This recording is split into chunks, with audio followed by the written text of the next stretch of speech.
Hi friends, இன்றைக்கி நம்ம சேனலில் 2025ஆம் ஆண்டுடைய முதல் சந்திர கிரகணம் பற்றின ஒரு சின்ன அப்டேட் தான் பார்க்க போகிறோம். இந்த கிரகண நேரத்தில் கர்ப்பிணி பெண்கள் சாப்பிடலாமா, தூங்கலாமா, வெளியே போகலாமா அப்படின்னு சொல்லிட்டு நிறைய சந்தேகங்களோடு இருப்பீங்க. இந்த சந்தேகங்களுக்கான பதில் இந்த வீடியோவில் இருக்கும். ஸோ வீடியோவை ஸ்கிப் பண்ணாமல் பாருங்கள். ஃபர்ஸ்ட், இந்த சந்திர கிரகணம் நிகழக்கூடிய நாள் நேரம் என்ன அப்படிங்கிறத பார்க்கலாம். இந்த மார்ச் மாதம் 2025ஆம் ஆண்டுடைய இந்த மார்ச் மாதம் 14ஆம் தேதி தான் இந்த சந்திர கிரகணமானது நிகழவிருக்குது. சரியாக நேரம் பார்த்திங்கன்னா காலை 9:27க்கு தொடங்கி மாலை 3:03க்கு இந்த கிரகணமானது முடிவடையுது. கிட்டத்தட்ட 6 மணி நேரத்துக்கு இந்த கிரகணம் நீடிக்க இருக்குது.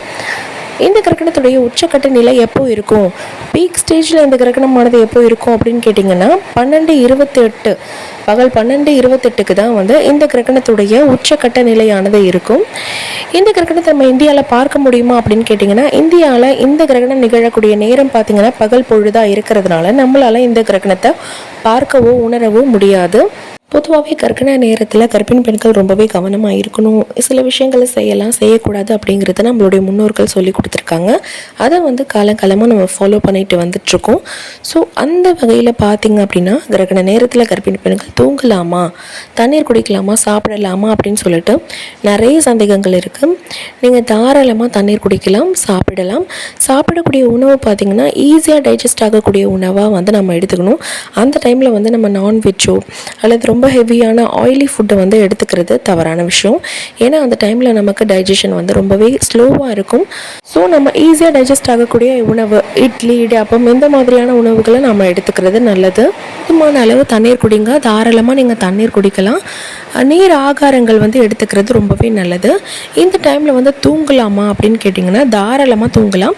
நம்ம முழிச்சிட்டு இருக்கும்போது பார்த்திங்கன்னா இந்த கிரகணம் நடக்க இருக்குது இல்லையா, இந்த நேரத்தில் நமக்கு ஏதாவது பிரச்சனை ஏற்படுமா, குழந்தைக்கு ஏதாவது பாதிப்பு ஏற்படுமா அப்படின்னு சொல்லிட்டு நிறைய நெகட்டிவ் தாட்ஸ் நமக்குள்ளே இருக்கும். இந்த மாதிரியான நெகட்டிவான எண்ணங்களை தவிர்க்கிறதுக்கும் மனக்குழப்பங்கள்லேருந்து விடுபடுறதுக்கும் நம்ம தாராளமாக அந்த டைமை தூங்கி கழிச்சிட முடியும். இந்த மாதிரி நம்ம செய்கிறதுனால தேவையில்லாத பயம், பதட்டம் இதெல்லாம் நம்ம அவாய்ட் பண்ணிக்கலாம். தூக்கம் வரலை அப்படின்னா உங்களுக்கு பிடிச்ச புத்தகம் நீங்கள் படிக்கலாம். அப்படி இல்லைன்னா உங்களுக்கு பிடிச்ச தெய்வத்தை நீங்கள் வழிபடலாம். இப்படி பண்ணும்போது நம்மளுடைய மனசு ரொம்பவே அமைதியாக நம்ம வச்சுக்க முடியும். கிரகணத்தின் போது நம்ம வெளியே போகலாமா அப்படின்னு கேட்டிங்கன்னா தேவையில்லாமல் நம்ம வெளியே போகிறது தவிர்க்கிறது ரொம்பவே நல்லது. இப்போ முக்கியமாக உங்களுக்கு டாக்டர் அப்பாயின்மெண்ட் இருக்குது, அன்றைக்கி தான் டெலிவரி டேட் கொடுத்துருக்காங்க அல்லது ஸ்கேன் அன்றைக்கி கொடுத்துருக்காங்க, கண்டிப்பாக வெளியே போகக்கூடிய சுச்சுவேஷன் வந்தது அப்படின்னா நீங்கள் தாராளமாக வெளியே போயிட்டு வரலாம். இதை தவிர்த்து நீங்கள் தேவையில்லாமல் வெளியே சுற்றுறது ரொம்பவே தவறான விஷயம். பகல் பொழுது அப்படின்னாலும் சூரிய கதிர்வீச்சுகள் பார்த்திங்கன்னா ரொம்பவே வீரியமிக்கதாக இருக்கும். இதுலேருந்து நம்ம அவாய்ட் பண்ணிக்கணும் அப்படிங்கிறதுக்காக தேவையில்லாமல் வெளியே போகக்கூடாது அப்படின்னு சொல்கிறோம். தவிர்க்க முடியாத சுச்சுவேஷன் அப்படின்னா கண்டிப்பாக நீங்கள் போயிட்டு வரலாம், எந்த பிரச்சனையும் இல்லை. சிலர் வீட்டிலலாம் பார்த்திங்கன்னா வீட்டுக்கு வெளிப்புறத்தில் டாய்லெட், பாத்ரூம் எல்லாம் கட்டி வச்சுருப்பாங்க. இந்த கிரகணம் அப்போது பயந்துக்கிட்டு நிறைய பேர் யூரின் மோஷன்லாம் ஹோல்டு பண்ணி வச்சுருப்பீங்க. இதை மாதிரி நம்ம பண்ணவே கூடாது. கிட்டத்தட்ட 6 மணி நேரத்துக்கு இந்த கிரகணமானது நீடிக்குது. ஸோ இந்த டைம் ஃபுல்லாகவே நம்ம இந்த மாதிரி ஹோல்டு பண்ணி வச்சோம் அப்படின்னா கண்டிப்பாக யூரினரி ட்ராக்ட் இன்ஃபெக்ஷன் எல்லாம் வரும். இது கண்டிப்பாக குழந்தைய பாதிக்கும். ஸோ நம்ம ப்ரெக்னென்சியில் இருக்கும்போது யூரின் மோஷன் எல்லாம் ஹோல்டு பண்ணக்கூடாது. உங்களுக்கு இந்த இயற்கை உபாதைகள்லாம் போகணும் அப்படின்னா கண்டிப்பாக அந்த டைமில் நீங்கள் ரிலீஸ் பண்ணிட்டு வரணும். ஹோல்டு பண்ணி வச்சுருக்கிறதுனால கண்டிப்பாக குழந்தைய இது பாதிக்கும். ஸோ ப்ளீஸ் இதில் கொஞ்சம் கேர் எடுத்துக்கோங்க. சோம்பல் பட்டுக்கிட்டு சில பேர் யூரின் போகாமல் ஹோல்ட் பண்ணுறது இதெல்லாம் பண்ணுவீங்க. அது நீங்கள் சாதாரணமாக நினச்சிட்ருக்கீங்க. இது ஒரு பெரிய ப்ராப்ளம் க்ரியேட் பண்ணும். தயவு செஞ்சு ப்ரெக்னென்சியில் இருக்கும்போது இந்த மாதிரியான விஷயங்கள் எல்லாம் அலட்சியம் காட்டாதீங்க. சமைக்கலாமா அப்படின்னு கேட்டிங்கன்னா தாராளமாக சமைக்கலாம். பட் கிரகண நேரத்தில் நம்ம கூர்மையான பொருட்களை ஹேண்டில் பண்ணும்போது கொஞ்சம் கவனமாக இருக்கணும். அந்த நேரத்தில் புவியீர்ப்பு சக்தியில் நிறைய டிஃப்ரென்சஸ் இருக்கும், நிறைய சேஞ்சஸ் இருக்கும். நமக்கு அதை ஃபீல் பண்ண முடியாது. நிறைய பேர் பெரியவங்க சொல்லி கேள்விப்பட்டிருப்பீங்க. அந்த டைமில் உலக்க குத்தி வச்சா செங்குத்தா அப்படியே நிற்கும், கீழே விழாமல் நிற்கும் அப்படின்னு சொல்லிட்டு கேள்விப்பட்டிருப்பீங்க. இதுக்கெல்லாம் காரணம் என்னென்னா புவியீர்ப்பு சக்தியில் இருக்கக்கூடிய அந்த டிஃப்ரென்ஸ் தான். ஸோ இதனால் நம்ம கேர்லெஸ்ஸாக இருந்தோம் அப்படின்னா தவறுதலாக நம்ம கையில் கட் பண்ணிக்கிறதுக்கான வாய்ப்புகள் அதிகம். அப்படிங்கிறதுனால தான் கத்தி, அருவாள், மனை, கத்திரிக்கோள் இந்த மாதிரியான ஷார்ப்பான பொருட்களை ஹேண்டில் பண்ணாதீங்க அப்படின்னு சொல்லியிருப்பாங்க.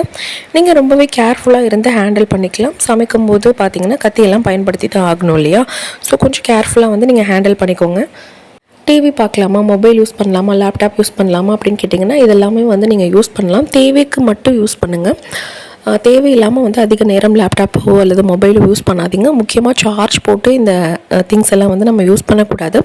நிறைய பேர் செய்யக்கூடிய ஒரு பெரிய தவறான விஷயம் என்னென்னு பார்த்தீங்கன்னா, லேப்டாப்பை வந்து மடியில் வச்சு யூஸ் பண்ணுறது தான். அதுலேருந்து அவ்வளோ பயங்கரமான ஹீட் வந்து எமிட் ஆகும். இதை நம்ம கண்டிப்பாக வந்து வயிற்று பக்கத்தில் மடியில் வச்சு யூஸ் பண்ணும்போது அது குழந்தையும் பாதிக்கும். இந்த ஹீட் பார்த்திங்கன்னா நம்ம எவ்வளோ பிரிஸ்காக இருந்தாலும் நம்மளை டயர்டாக்கி விட்டுரும். ஸோ கொஞ்சம் வந்து இதில் கேர்ஃபுல்லாக இருங்க. லேப்டாப்பை மடியில் வச்சு யூஸ் பண்ணாதீங்க. அதுக்குன்னு தனியாக குஷன் இருக்கும், அல்லது வந்து ஸ்டூலோ அல்லது டேபிளோ வச்சு தனியாக வச்சு நீங்கள் யூஸ் பண்ணுங்கள். மடியில் வச்சு யூஸ் பண்ணாதீங்க. மொபைல் இதெல்லாம் வந்து சார்ஜ் போட்டுட்டு தயவு செஞ்சு யூஸ் பண்ணாதீங்க. இது வந்து கிரகண நேரம் அப்படிங்கிறதுனால இல்லை, நார்மலாகவே நீங்கள் இந்த மாதிரி பண்ணக்கூடாது. மற்ற எலக்ட்ரானிக் ஐட்டம்ஸ் ஹேண்டில் பண்ணும்போது ஸ்விட்ச் ஆன் பண்ணும்போது பார்த்திங்கன்னா கையெல்லாம் ஈரம் இல்லாமல் பார்த்துக்கோங்க. டாய்லெட் பாத்ரூம் எல்லாம் யூஸ் பண்ண போகும்போது தர வழுக்குதா அப்படிங்கிறத செக் பண்ணிவிட்டு நீங்கள் வந்து இறங்குங்க. இன்னும் சில பேர் வந்து கிரகணம் முடிஞ்சதுக்கப்புறம் நான் குளிச்சே ஆகணுமா, வீட்டை க்ளீன் பண்ணணுமா அப்படின்லாம் கேட்குறீங்க. நம்ம வந்து வீட்டுக்குள்ளேயே இருந்துட்டால் எந்த ஒரு கவலையும் கிடையாது. நம்ம குளிக்கணும் அப்படின்னுலாம் கிடையாது. நம்ம நார்மலாக நம்ம ரொட்டீனில் எப்போ குளிப்போமோ அந்த மாதிரி நம்ம குளிச்சிக்கலாம். நீங்கள் வெளியே போயிட்டு வரீங்க, ஓவராக வந்து சன்லைட்டுக்கு எக்ஸ்போஷர் வந்து ஆகிட்டீங்க, எக்ஸ்போஸ் ஆகிட்டு வரீங்க அப்படின்னா வந்து நீங்கள் குளிக்கிறது வந்து பெட்டர். என்ன கேட்டிங்கன்னா, ரொம்ப நேரம் வந்து நீங்கள் வெளியே போயிட்டு வந்துட்டீங்க அப்படின்னா மட்டும் குளிச்சுக்கோங்க. குளிக்கும்போது பார்த்திங்கன்னா அந்த தண்ணியில் உப்பு, மஞ்சள் தூள் கொஞ்சமாக சேர்த்துக்கலாம். உங்களுக்கு வந்து வேப்பங்குழந்தோ துளசி இலைகள் கிடச்சிச்சின்னா அது கூட சேர்த்துக்கலாம். இது நார்மல் டேஸ்லேயும் வந்து வீக்லி ஒன்ஸ் இந்த மாதிரி நீங்கள் பண்ணுறதுனால ப்ரெக்னென்சி டைமில் வந்து உங்களுக்கு அது நல்ல ஒரு கிருமி நாசினியாக செயல்படும். மற்றபடி நீங்கள் வீட்டை க்ளீன் பண்ணணும் அப்படின்லாம் கிடையாது. வீட்டுக்கு வெளியே போயிட்டு வந்தீங்கன்னா நீங்கள் குளிச்சுக்கோங்க. மற்றபடி வீட்டுக்குள்ளே இருந்தீங்க அப்படின்னா கட்டாயமாக நீங்கள் அந்த டைமில் குளிச்சாகணும் அப்படின்லாம் எதுவும் கிடையாது. இந்த சின்ன சின்ன விஷயங்கள்லாம் நீங்கள் தெரிஞ்சுக்கணும் அப்படிங்கிறதுக்காக தான் வந்து நான் ஷேர் பண்ணியிருக்கேன். மற்றபடி வந்து நீங்கள் பேனிக் ஆகணும் அப்படின்னு அவசியமே இல்லை. எந்த ஒரு சயின்டிஃபிக் ப்ரூஃபுமே கிடையாது கிரகணத்தினால தான் வந்து குழந்தை வந்து வாய் பிளந்த நிலையில் பிறந்திருக்காங்க, பிறவி குறைபாடுகள் ஏற்பட்டிருக்கு, தலை பெருசாயிருக்கு, இந்த மாதிரியெல்லாம் வந்து கிரகணத்தினால தான் ஏற்பட்டுச்சு அப்படின்னு சொல்லி எந்த ஒரு சயின்டிஃபிக்கான ப்ரூஃபும் வந்து நமக்கு கிடையாது. நம்ம வந்து கிரகணத்தப்போ இந்த விஷயங்களெல்லாம் பண்ணக்கூடாதுமா, இந்த விஷயங்கள்லாம் நீங்கள் பண்ணணும், இப்படி தான் இருக்கணும் அப்படின்னு சொல்லிட்டு நம்மளோட பெரியோர்கள் வந்து சொல்லி கொடுத்துருக்காங்க இல்லையா. அந்த சின்ன சின்ன விஷயங்களை இந்த 6 மணி நேரத்துக்கு நம்ம ஃபாலோ பண்ணுறதுல எந்த ஒரு தவறும் கிடையாது. இதை தவிர்த்து நீங்கள் பேனிக் ஆகணும், பயப்படணும் அப்படின்னு சொல்லிட்டு எந்த ஒரு அவசியமும் இல்லை. இந்த 6 மணி நேரத்தை வந்து நம்ம தூங்குறது மூலயமா கூட ஈஸியாக கழிச்சிட முடியும். இந்த 6 மணி நேரம் மட்டும் கொஞ்சம் கவனமாக இருங்க. மற்றபடி இந்த கிரகண டைம் முடிஞ்சதுக்கப்புறம் நார்மலாக நீங்கள் எப்படி இருப்பீங்களோ அதே போல் வந்து உங்கள் ரொட்டீனை வந்து நீங்கள் ஃபாலோ பண்ணிக்கலாம். இந்த வீடியோவில் நான் ஷேர் பண்ண டிப்ஸ் வந்து உங்களுக்கு கண்டிப்பாக பயனுள்ளதாக இருந்திருக்கும் அப்படின்னு நான் நம்புகிறேன். இந்த வீடியோ பிடிச்சிருந்தால் லைக் பண்ணுங்கள். கூடவே நம்ம சேனலை மறக்காமல் சப்ஸ்கிரைப் பண்ணிக்கோங்க. தேங்க்யூ ஸோ மச் ஃபார் வாட்சிங்.